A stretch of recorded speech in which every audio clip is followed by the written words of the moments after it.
Somewhere in your kitchen right now, there's a vegetable, a fruit, or a seed that you eat without a second thought. You don't test it, you don't hesitate, you don't wonder if it's going to kill you. You just eat it. That confidence didn't come from nowhere, it came from someone. Thousands of someones, spread across hundreds of thousands of years, who didn't have that confidence, who ate the wrong thing, or watched someone else eat the wrong thing, and learned the only way early humans could learn anything about the natural world: by dying. This is the story of how an entire species figured out what was safe to eat, on a planet covered in things designed to kill anyone who tried. Let's start with the scale of the problem, because it's bigger than most people realize. There are roughly 400,000 known species of plants on Earth. Of those, only around 300,000 have ever been documented as edible by any human group, anywhere, at any point in history. And even that number is generous, because many of those are only edible after specific preparation: soaking, cooking, fermenting, removing a particular part of the plant entirely. The rest are neutral, at best. At worst, they're actively, sometimes spectacularly, lethal. Plants cannot run, they cannot bite, they cannot fight back physically, so evolution gave them something else. Chemistry. Alkaloids, glycosides, oxalates, cyanogenic compounds, an entire arsenal of molecular weapons built over hundreds of millions of years to make sure that anything trying to eat them would regret it. Some of these compounds cause vomiting within minutes. Some shut down your nervous system over hours. Some, like certain mushrooms, do nothing for a full day, lull you into thinking you're fine, and then destroy your liver while you sleep. Early humans had none of this written down anywhere. No field guides, no warning labels, no way to test a leaf in a lab. They had only one method available to them. Someone had to try it. This is where the story gets uncomfortable, because the truth is brutally simple.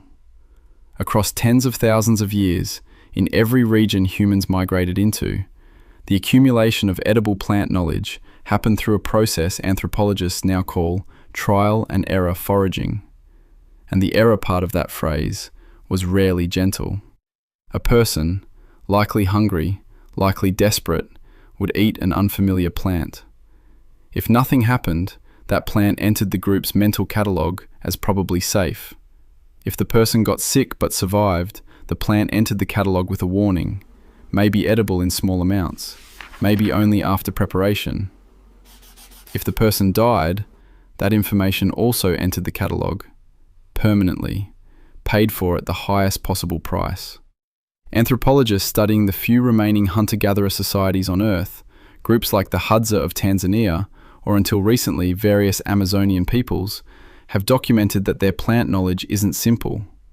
It's staggeringly specific. The Hadza alone can identify and safely use over 300 different plant species, each with specific instructions passed down about timing, preparation, and dosage. One plant might be safe in the dry season and dangerous in the wet season because its toxin concentration changes with rainfall.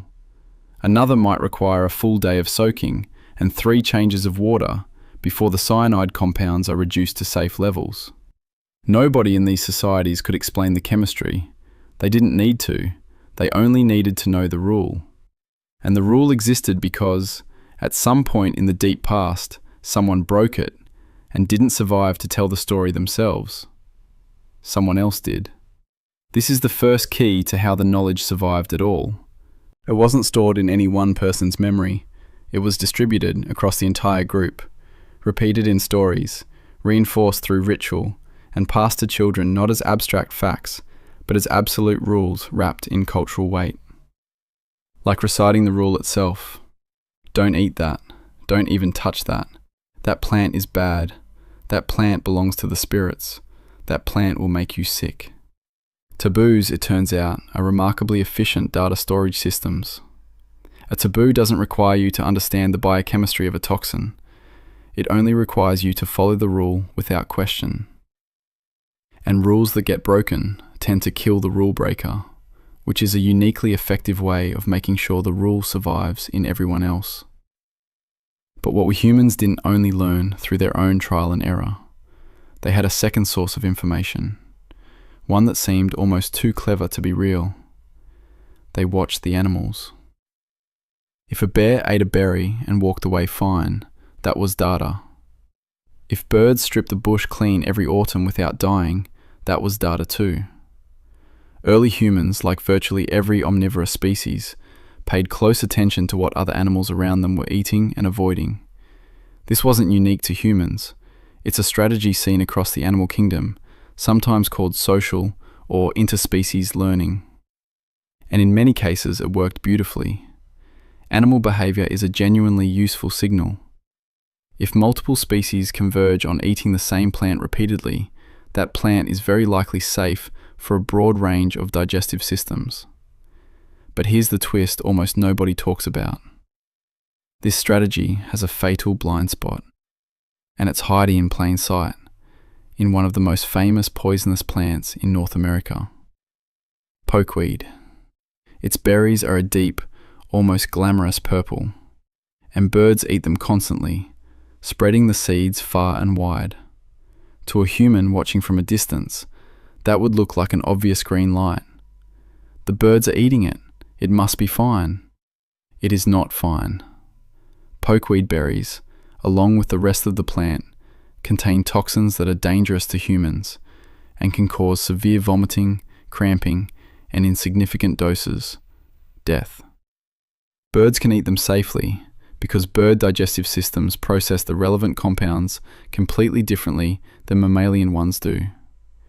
The information animals provided wasn't universal. It was filtered through an entirely different biology. And humans who copied animal behavior too literally sometimes paid for that mistake with their lives. So animal watching was a useful heuristic, but never a perfect one. It had to be combined with direct human experience, generation after generation, refining the catalogue, correcting the animal-based assumptions, narrowing down exactly what was safe for a human body specifically. And this is where something remarkable starts to emerge, if you zoom out far enough. Researchers studying food preparation traditions across completely unrelated, geographically isolated cultures have found the same patterns showing up again and again, independently invented. Cassava, a staple crop across parts of Africa and South America, contains cyanogenic compounds that can be lethal if eaten raw. Across cultures that never had contact with each other, people independently developed the same general solution: peeling, soaking, grating, fermenting, cooking. Multiple steps, refined over countless generations, that happen to reduce the toxin to safe levels, almost completely. Nobody in ancient West Africa or ancient South America knew what a cyanogenic glycoside was. They simply knew, through accumulated and inherited trial, that cassava prepared this specific way didn't kill you, and cassava prepared any other way sometimes did. This is knowledge encoded not in language, not in writing, but in procedure, in ritual, in the exact, unquestioned steps of a recipe that nobody remembers the origin of, but that everybody follows precisely. Because the people who didn't follow it precisely are not around to argue about it. And some of this inherited caution didn't even require a story or a rule to be passed down explicitly. Some of it got written directly into human biology. Think about your own instinctive reaction to bitterness. Most naturally occurring toxic alkaloids in plants taste intensely bitter. Human taste receptors for bitterness are unusually sensitive compared to many other mammals, and that sensitivity isn't random. It's widely believed by researchers to be an evolved defense mechanism, a built-in early warning system that makes potentially toxic compounds taste unpleasant before you've swallowed enough to do real damage. Children, notably, are even more sensitive to bitter taste than adults, and tend to reject bitter foods more readily. Some researchers suggest this isn't pickiness. It might be exactly the protective mechanism you'd expect evolution to favour in young, small bodies with the least margin for error if something goes wrong. In other words, some of what feels like personal preference, some of what feels like instinct, might actually be the echo of an enormous, ancient body count. A taste aversion built directly into your tongue by every ancestor who got the chemistry wrong and didn't survive to pass on a story, only a slightly more cautious set of taste receptors in their descendants. So when you sit down to eat tonight, and you reach for something familiar, something safe, something you've never once worried might kill you, you're not just eating food. You're eating the end result of an unimaginably long, mostly undocumented, often fatal experiment that ran continuously for hundreds of thousands of years. Conducted by people who left no records, no warnings, no field notes. Just survivors, just rules, just a handful of plants that, against 400,000 competitors, got slowly, painfully, generationally proven safe enough to eat. Every bite is inherited knowledge, and somewhere, behind every single thing on your plate, someone, a very long time ago, found out the hard way, so that you never would have to.